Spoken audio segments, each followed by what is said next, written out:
Soalnya adalah Anda adalah seorang pegawai yang berdinas di salah satu dinas catatan sipil yang ada di Kota S.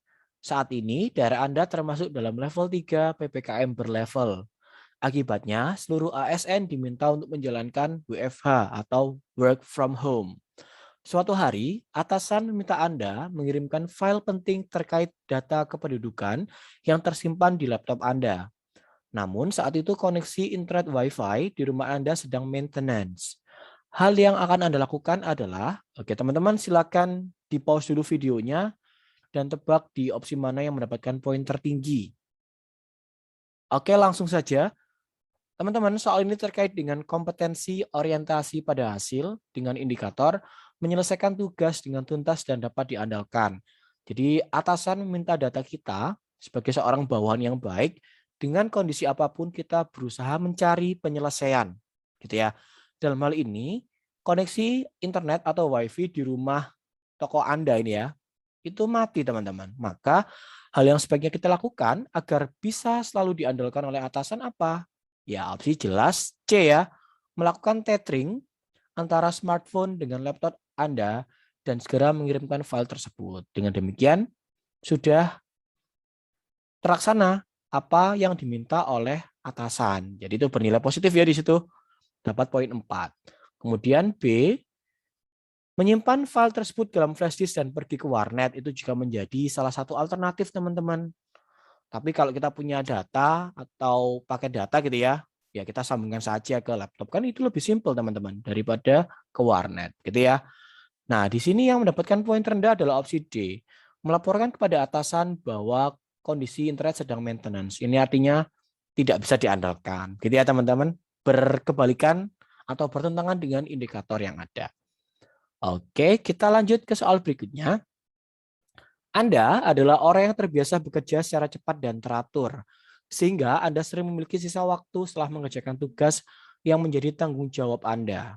Suatu ketika, Anda melihat ada teman yang sedang kerepotan mengerjakan sesuatu yang harus segera diselesaikannya. Melihat hal tersebut, hal yang akan Anda lakukan adalah, oke silakan di pause dulu videonya. Oke, langsung saja.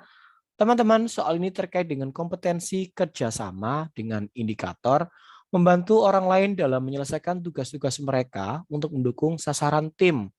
Jadi yang harus kita garis bawahi di sini kita sudah terbiasa bekerja secara cepat dan teratur teman-teman. Artinya segala satunya sudah beres gitu ya. Namun saat ada teman yang mengalami kerepotan, maka hal yang terbaik kita lakukan adalah apa gitu ya? Ya, A.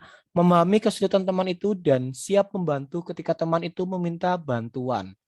Kenapa tidak C gitu ya, segera menawarkan bantuan. Di sini seseorang memiliki sikap yang berbeda-beda teman-teman. Ada yang memang dia itu terkesan apa ya, bisa mengungkapkan atau meminta tolong dengan cepat, ada yang bahkan terkesan apa ya, sungkan gitu ya. Maka kita di sini juga harus menjaga prinsip privasi ya. Jadi tidak mungkin kita harus membantu sebelum orang itu meminta tolong.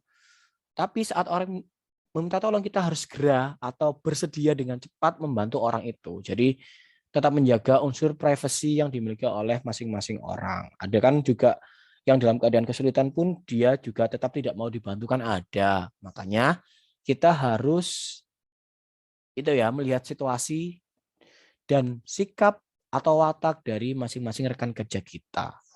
Itu makanya ke opsi A yang mendapatkan poin tinggi daripada opsi C ya teman-teman. Oke, lanjut ke soal berikutnya.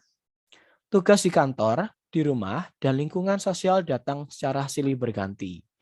Satu tugas belum juga selesai Anda kerjakan, tugas berikutnya sudah menunggu. Dalam situasi seperti itu, maka hal yang sebaiknya Anda lakukan adalah, oke silakan di pause dulu teman-teman, dan tebak yang mana sih yang mendapatkan poin tertinggi gitu. Oke, soal ini terkait dengan kompetensi orientasi pada hasil dengan indikator menyelesaikan tugas dengan tuntas dan dapat diandalkan. Jadi mana nih kira-kira yang sesuai dengan indikator teman-teman? Ya, jelas yang ada kata-kata cepat teman-teman. D ya, bekerja secara cepat, semua tugas terselesaikan sepenuhnya dengan tuntas. Nah, jelas pasti ya, sesuai dengan rencana dan waktunya. Jadi cukup jelas opsi D yang mendapatkan poin tertinggi. Nah, yang mendapatkan poin terendah di sini opsi C, lebih baik saya tinggalkan. Artinya dia tidak bertanggung jawab ya dan tidak dapat diandalkan. Karena pegawai bekerja seperti robot. Nah, itu justru bertentangan dengan kompetensi orientasi pada hasil. Opsi A mendapatkan poin 3 dan opsi B mendapatkan poin 2, teman-teman. Oke, kita lanjut ke soal berikutnya. Anda adalah seorang pegawai tetap di perusahaan swasta yang bergerak di bidang farmasi. Anda memiliki sahabat yang baik di tempat kerja tersebut. Dia selalu ada ketika Anda sedang membutuhkan bantuan.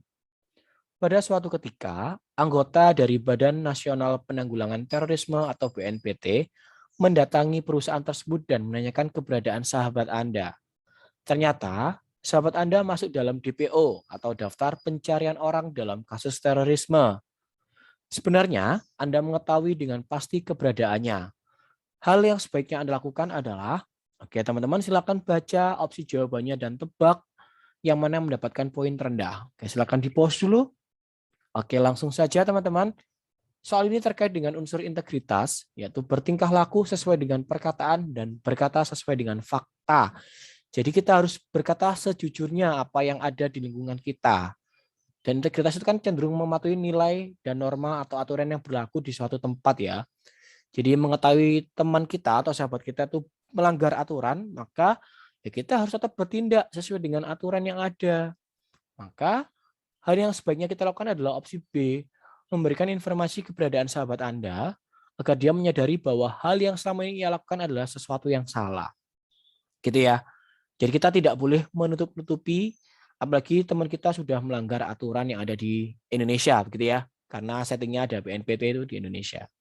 Kemudian yang mendapatkan poin terendah adalah opsi D, tidak memberikan informasi, malah cenderung menutup-nutupi.